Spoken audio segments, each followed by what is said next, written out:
So I'm really excellent at something. Maybe some of you are too. Any idea? What could it be? Procrastination. I really am very good at it. I actually started writing something that was very important to me when I was 9 years old, and I finished it last January. It's true. I did, I know I did. I finally did. So yes, there's that to be said. It's because it was 50 years later.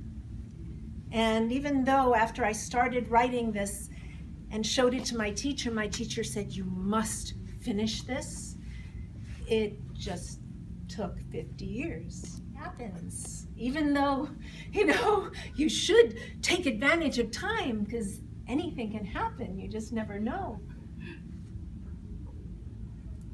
But after 50 years, I started to ponder and think about what really it felt like the day that my father died. And what had led up to it, and how we'd been at Central Park together on a special afternoon because he wasn't with us during the week. He was down in another world in Brooklyn with his sisters during the week. There had been too much violence when he couldn't be the kind of man that he wanted to be and couldn't provide for my mother the way he wanted to provide. He would twist her arm. It just wasn't working. So he was this world away in Brooklyn, but on Sunday I was able to be with him and ride the bike that somehow he'd saved up money to get for me.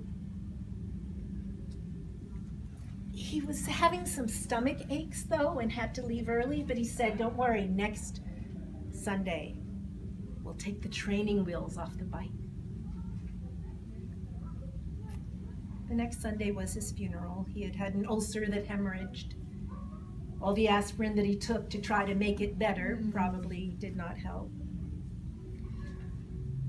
As I wrote about this all and put it onto Facebook, I remembered more and more details, which I'm not going to take the time to tell you today.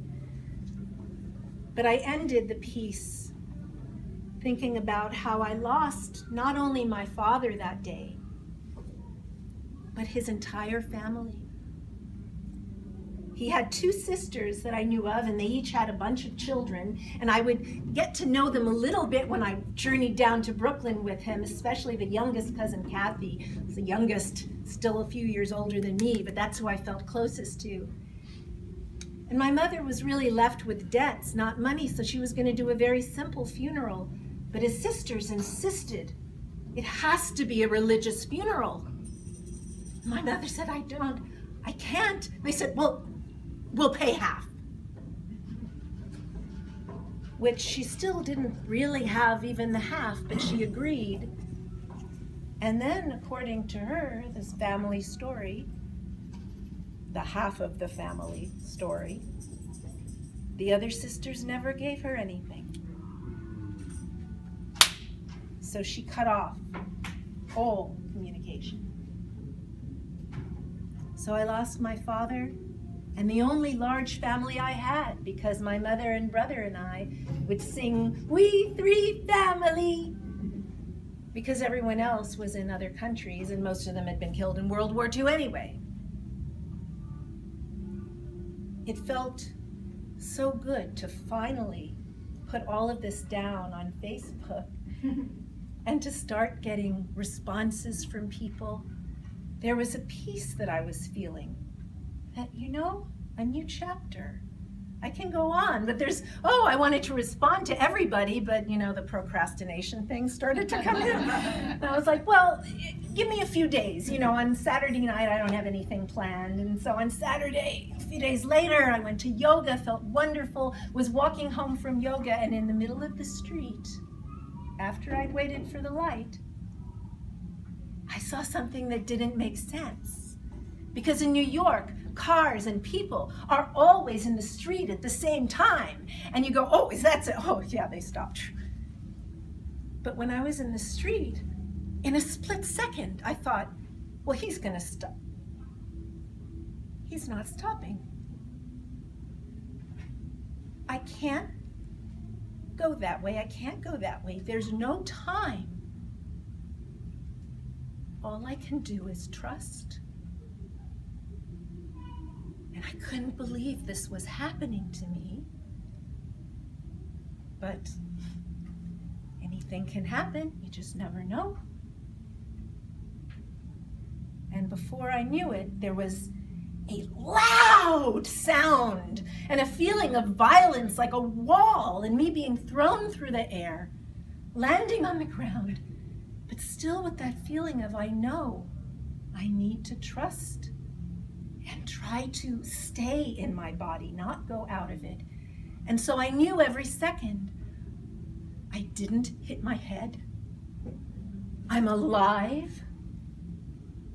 And oh my gosh, I hope the car doesn't keep going and run over me now. He didn't. But it's dusk and I'm lying in the middle of the street. I hope no other cars run over me now. But soon there was a half circle of people. I don't know where they came from this is not a pedestrian city in Tarzana, San Fernando Valley. But there was a group of people around me. And the person who hit me was saying, can you get up? Can you get up? And I said, no. And other people were saying, don't get up. Don't worry, we're calling for help.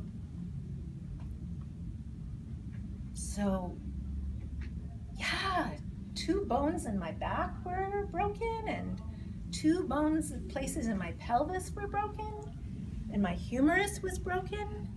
And I was lying in the hospital thinking, I don't know if I'm going to be paralyzed, if I move too much.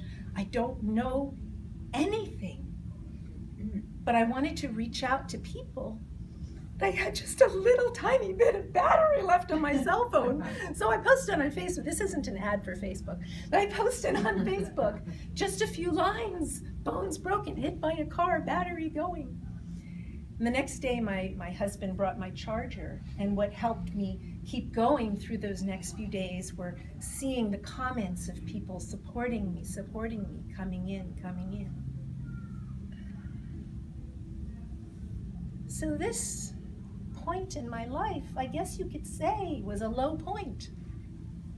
I had been pondering the loss of all my family. I didn't know if I'd ever be able to move again. And that was the beginning of February.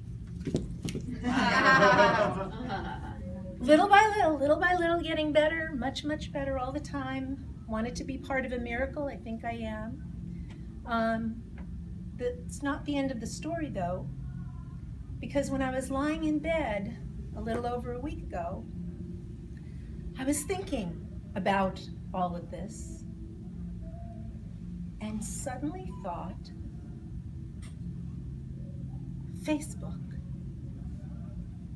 And before I even got out of bed, I grabbed my phone and I started to look up any permutation that I could possibly remember of that youngest cousin's name. And I thought that maybe it came up. And then I looked in her friends list and I saw the last name of the other sister. I said, what are the odds? And when you leave a message on Facebook for someone who's not a friend, they might not see it for years, just so you know, because it gets filtered away. But I thought, well, let me try. And I sent her a message. I might be your long-lost cousin. I don't know.